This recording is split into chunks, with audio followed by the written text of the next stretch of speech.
السلام عليكم ورحمة الله وبركاته. ازيكم يا حبايبي؟ عاملين ايه؟ يا رب دايما تكونوا بخير.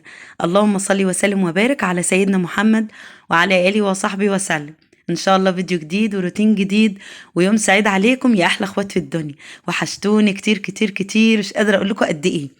بقالي كتير قوي جدا والله مفتقداكم ومفتقدة القناة، وما بنزلش حاجة. وبصوا، نفسية بقى، على جو برد، على سقعة. يعني الفيديو ده اقسم بالله بقاله اكتر من شهر عندي، بقاله كتير قوي عندي على القناة. حتى انا هصور لكم بقى الغيوم والمطرة. هو دلوقتي الجو اتعدل، فانا لما فقت كده وقررت بقى ان انزل فيديوهات، قلت بقى ايه اما انزل اللي على التليفون الاول. والله وفي فيديو تاني برضه ان شاء الله همنتجه وانزله، فمعلش اعذروني اني بتاخر عليكم. يا رب بقى يكونوا فاكريني وهل مفتقديني زي ما انا ما مفتقداكم ولا لا. تمام. هنا بقى في بداية الروتين النهاردة، اللهم صل وسلم وبارك على سيدنا محمد. قلنا بقى نعمل الفطار بتاعنا الجميل قبل الغلا، قبل ما الدنيا تغلى قوي. بص انت حتى شفتوا طبق الجبنة ده كان مكتوب عليه 17 ونص، دلوقتي عامل 25 جنيه. لما رحت السوبر ماركت بسأل عليه قال لي عامل 25، ما رضيتش اجيبه. والله بجد بجد غلا غلا غلا. فروتين النهارده في الصميم كان قديم جدا، بس ان شاء الله ايه هنفتكره كده مع بعض. يعني في حاجات كتيره انا ناسيها فيه، فانا قلت بقى وانا بمنتجه كده نفتكر احنا بنعمل ايه. هنحضر بتاعنا بقى الفطار بتاعنا الجميل بقى كده على الصبح. قلنا نعمل ايه؟ جبنه وايه تاني كان موجود؟ ايه جبنه نوعين جبنه وفول وشاي بلبن. قلت بقى ايه ابشرق على ولادي النهارده، زي ما كان قلبي حاسس ان الجو هيغلى او الدنيا هتغلى. من بعد اليوم ده انا ما جبتش الحاجات دي. والله العظيم يعني مش انا لوحدي، فعلا فعلا الحاجه غليت جدا جدا في مصر كلها عامه. فتحس ربنا يلطف بينا، يا رب يا رب يلطف بينا. الواحد بدل ما بيجيب دلوقتي مثلا لو كيلو لبن بقى يجيب نص، بقى كيس الفول بقى ب5 جنيه. الجبنة غليت، ده كل حاجة غليت بصراحة. وما بالك بقى اللي عندها أولاد. فربنا يلطف بينا يا رب ويعدي من المحنة دي في الزمن ده على خير إن شاء الله. فأنا هبتدي بقى أنزل معاكم روتينات وفيديوهات جديدة، لأن انتوا طبعا عارفين موسم رمضان والعيد حاجات كتيرة جدا هتتجدد وهتتجاب. وفرشت، يعني بصوا وانا بكلمكم في الفيديو ده انا كنت غيرت حاجات كتيره جدا في قلب الشقه. يعني غيرت اماكن حاجات وجبت واشتريت لبس. فان شاء الله ادعوا لي انزل الفيديو ده والفيديو التاني اللي موجود على القناه، وبعد كده ابتدي لكم ان شاء الله بالفيديوهات الجديده. والله ما صورتها، بصوا كانت النفسيه زي الزفت. وكان ضغطي كان عالي، يعني هو كان بيوطى وبيعلى، مرة يبقى واطي مرة يبقى عالي. ففجأة كده لقيته بقى ايه ورا بعض بقى عالي على طول. يعني قعد اسبوع ورا بعض كل يوم انزل اقيس الضغط الاقي عالي. رحت علشان اكشف، قال لي ده الفقرات بتاعة ظهري من فوق ومن تحت كده، من اخر فقرة الظهر سلسلة الظهر، ومن فوق خالص عند قفايا كده. فالحمد لله جبت ليهم علاج وابتديت اروق اتاري الضغط او الصداع من فقرات ظهري، فالله اعلم ايه علاقته بده. هو الدكتور قال لي كده. فالحمد لله اللي بيجيبه ربنا كويس. بص بقى كانت الدنيا بتندع وعيالي عمالين يقولوا لي ايه، تعالي يا ماما بص الجو عامل ازاي. بصوا الجو فعلا كان مغيم جدا، وكان ابتدت بقى تمطر وتمدع. فانا قلت ايه نفطر، وكده كده الشقه رايقه زي الفل. طبعا مكان السفره اللي انتوا شفتوه دلوقتي ده خلاص السفره انا بعتها، يعني اديتها لاختي. بعتها لها مش اديتها لها كده. والله العظيم كان يعني لو كان الظروف كانت هي كنت اديتها لها كده والله، بس الحمد لله اديتها لاختي. وغيرت بقى الاماكن في الصاله وكده زي ما انتم شايفين اهو. وكنت مروقه بقى السلم، انا مروقه اصلا الشقه بتاعتي. وفتحي ابني فوق على السطح بقول له بقى احط ايه. بصوا كانت كده بتمدع بقى، كانت بتندع بسيط. لما عملت المحشي لقيتها ادتها.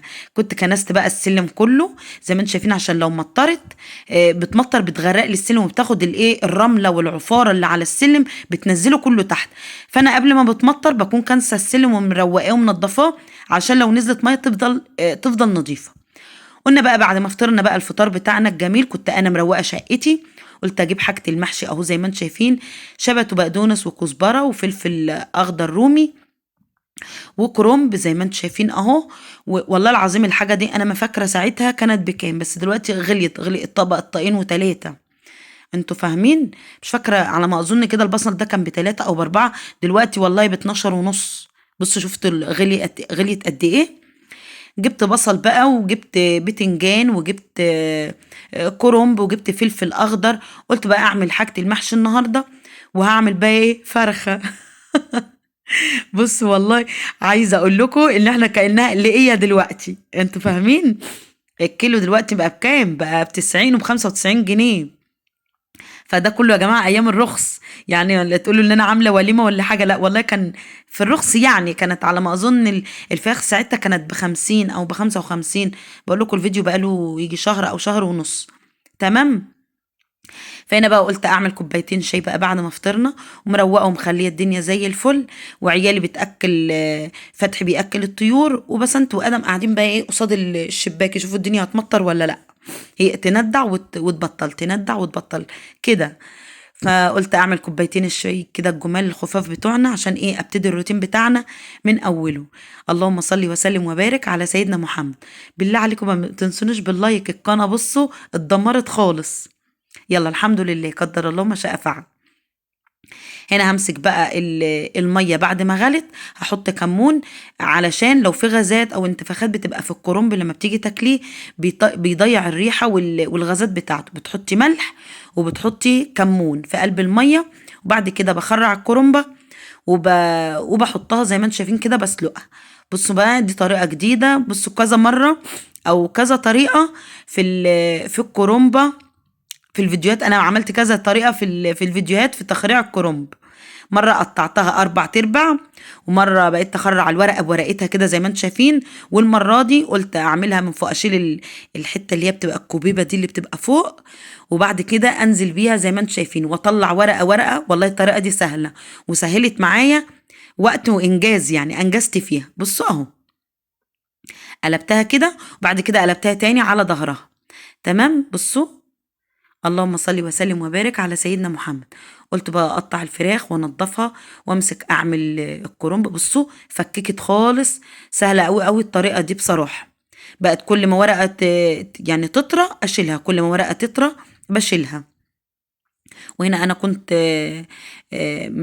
عامله الطماطم جايباها من الفريزر متسبكه جاهزه، يعني عم محطوط فيها ملح وزيت ومتسبكه. بصوا طالعه طريه ازاي، الورقه طالعه طريه وجميله جدا. طريقة سهلة برضو.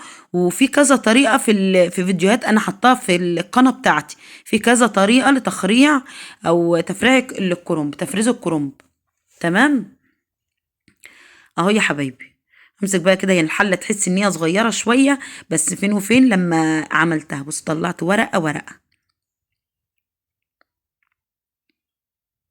بصوا كده اهو. بتشيلوها بالورقة أول ما الورقة بتطرى، اللي هي بتبقى على الحرف من تحت، بشيلها واحدة واحدة. أنا ابتديت إيه أخرج الحتة الصغنونة اللي هي بتبقى جوه الكرنبة خالص. طبعا دي ما بتتعملش، يعني ما بتتحطش فيها رز. فقلت أطلعها كده بالسكينة وأشيلها. بصوا بطلع ورقة ورقة إزاي، سهلة جدا الطريقة دي بصراحة. أنا جربت كذا طريقة في القناة في الفيديوهات، فدي اللي حسيت إن دي أسهل طريقة عندي. تمام. اديني شلت حلة الكرنب خلصنا منه. هنبتدي بقى ايه نعصج الطماطم او المحشي للكرنب.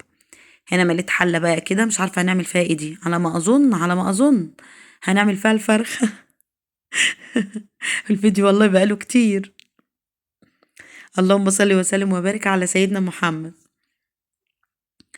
اهو بصوا كده، ايوه نجيب بقى الفرخه كده نمسكها نقطعها وننضفها. انا جايباها من عند الراجل نضيفه وزي الفل، بس برضو لازم يكون فيها اعاده. يعني تعملي ايه لو فيها ريشه صغيره، فيها حاجه من جوه بيبقى فيها دم بسيط من الداخل، بتمسكي بقى بميه وملح وخل وليمون وكده وبتنضفيها. كانت اللهم صل على النبي، اللهم صل وسلم وبارك على سيدنا محمد، كانت كبيره، بس مش فاكره كام كيلو والله. هي كانت كبيره ايام الرخص. ها خليكم معايا، لا تقولوا ان انا اختنيت ولا حاجه.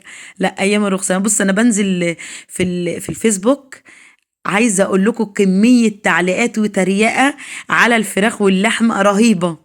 اللي يشوف لحمه واللي جايب فراخ يبلغوا عنه. بصوا تريقة بطريقة مش عايزة اقول لكم. فالحاجات دي كانت قبل الغلا والله يا جماعة. انا طبعا زي ما انتم عارفين، بصوا، انا مربيه فراخ فوق. في الوقت ده انا كنت مربيه فراخ. طبعا كانت فراخ بيضه. مسكتها والله ذبحتها كلها. يعني انا كنت مربيه، اللهم صل وسلم وبارك على سيدنا محمد، كان 25 كتكوت ابيض. والله فضل منهم 16. مسكتهم بقى لحد ما وصلوا كيلو وربع كده. مسكتهم بقى ايه، دبحتهم كلهم وعنتهم في الفريزر ل... لرمضان وكده. ولو في فرخة ولا حاجة يعني عدى علينا يوم كده وعايزين ناكل، بطلع وباكل منه عادي.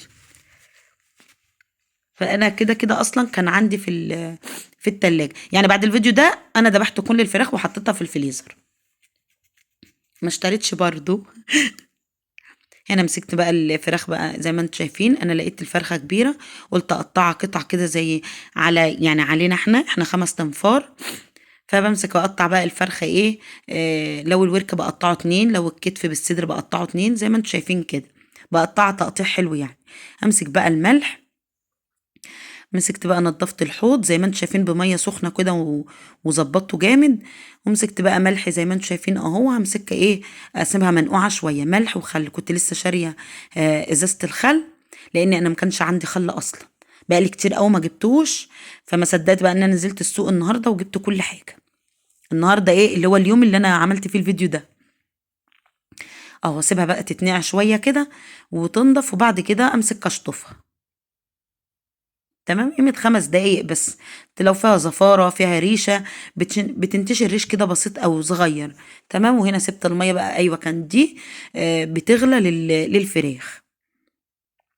همسك بقى أقطع البصلاية وأعصج التسبيكة بتاعة المحشي.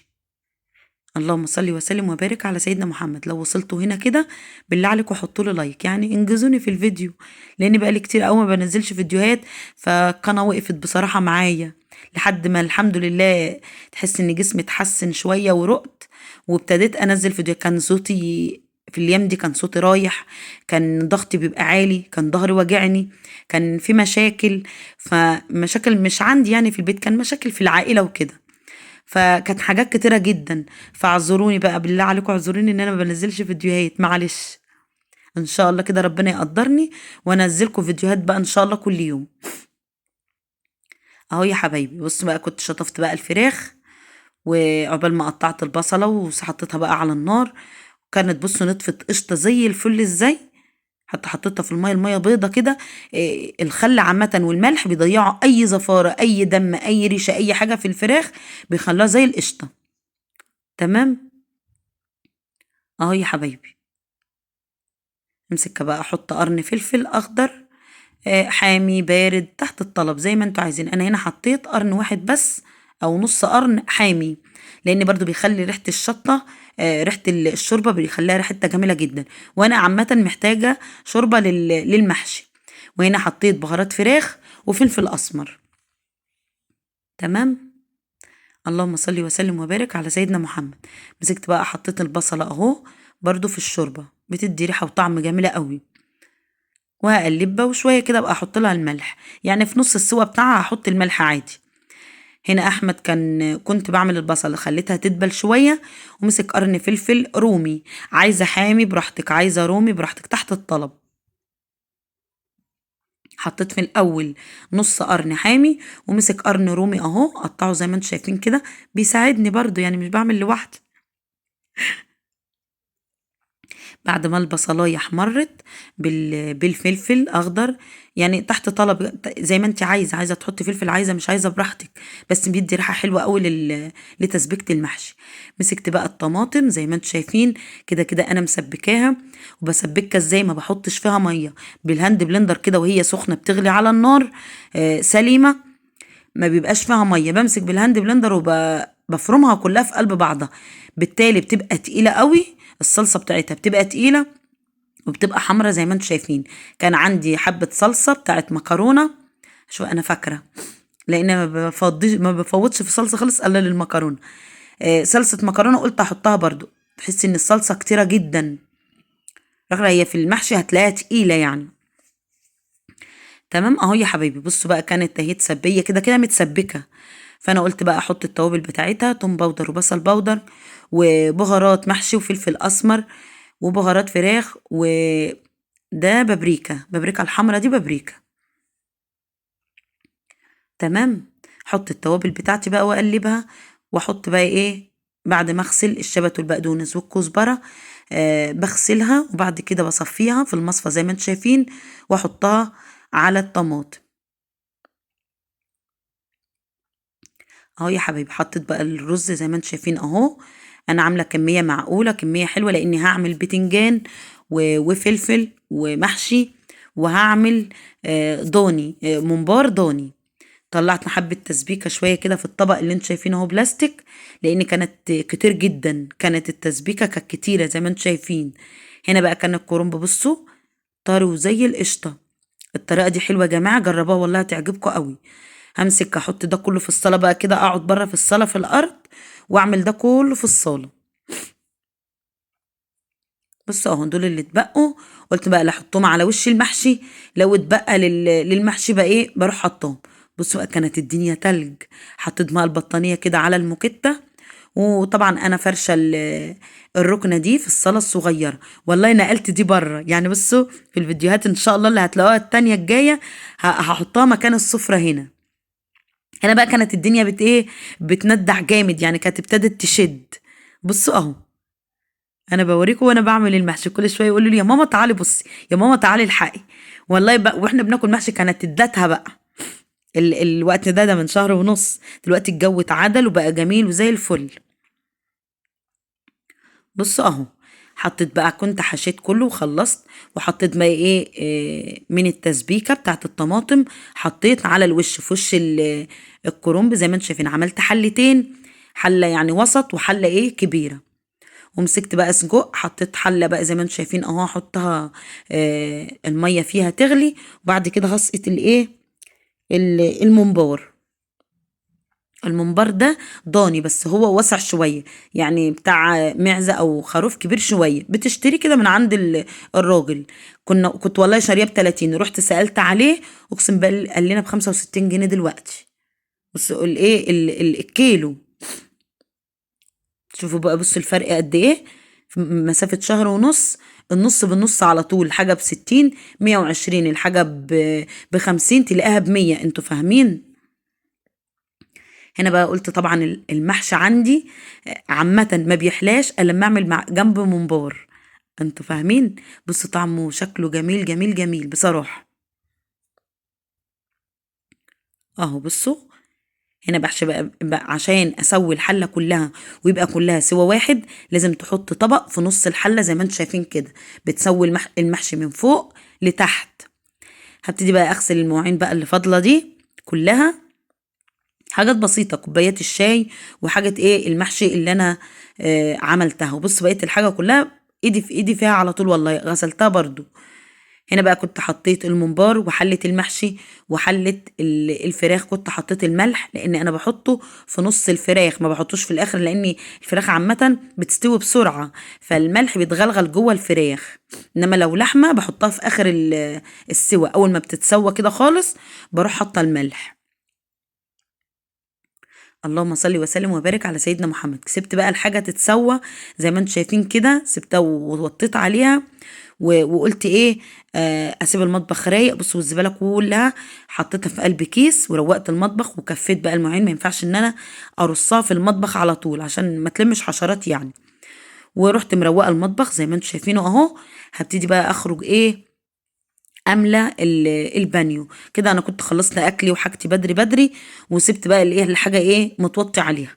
هخش بقى اغسل هدوم، كان عندي حبه هدوم كده قلت اغسلهم. بصوا روتين شديد ومن الاخر، والدنيا بتمطر بره، فربنا بقى اداني القوه واداني الصحه. اه هزود بقى الميه لان انا كنت ملياها نصها. اهو يا حبيبي حطيت برسيل. انا كنت معوده الغساله بتاعتي دي، مش عارفه هي توشيبا ولا فريش، متهيألي فريش. كنت معوداها على اوكسي. فجأة كده لقيت الغسالة بقت تقطع، بقت والله بقت تقطع معايا. لما بقيت استعمل برسيل لقيتها بقت ترغي جامد جدا. الرغوه بصوا بقت توصل للغطا بتاع الغساله من فوق والله. اهو بصوا، برسيل جل وبرسيل اكياس، بتحط كيس وبتحط نص البرسيل التاني. طبعا انا خليت الابيض بقى ايه يعني ياخد وقت طويل، بعيد الدوره كذا مره لحد ما اغرف لهم بقى المحشي ياكله وهو سخن كده، بيبقى طعمه حكايه وهو سخن بصراحه. بصوا كده مفلفل وجميل. اللهم صل وسلم وبارك على سيدنا محمد. تحفه تحفه تحفه. طبعا انا مخليه البتنجان من تحت، فبيدي ايه، حروقه بسيطه كده مش قوي، يدي اللون اللي انتوا شايفينه ده. بصوا اهو كده حبايبي، يكون الفيديو خلص معاكم. بالله عليكم ما تنسونيش بتعليقاتكم الجميله، ولو انتوا لسه ما اشتركتوش انزلوا اشتركوا في القناه وفعلوا الجرس علشان كل ما انزل فيديو تتفرجوا عليه فضلا منكم وليس امرا. حطوا لي لايك للفيديو ان عجبكم، ان شاء الله هيعجبكم، بس حطوا لايك للفيديو. بصوا بقى بقول لكم البرسيل بيرغي ازاي، رغوه كتيره وجميله جدا وتخلي الغسيل زي القشطه. وبعد كده بعصره في الغساله التانيه. السلام عليكم ورحمة الله وبركاته، واستنوني في فيديو جديد إن شاء الله وروتين جديد إن شاء الله. كل سنة وانتم طيبين.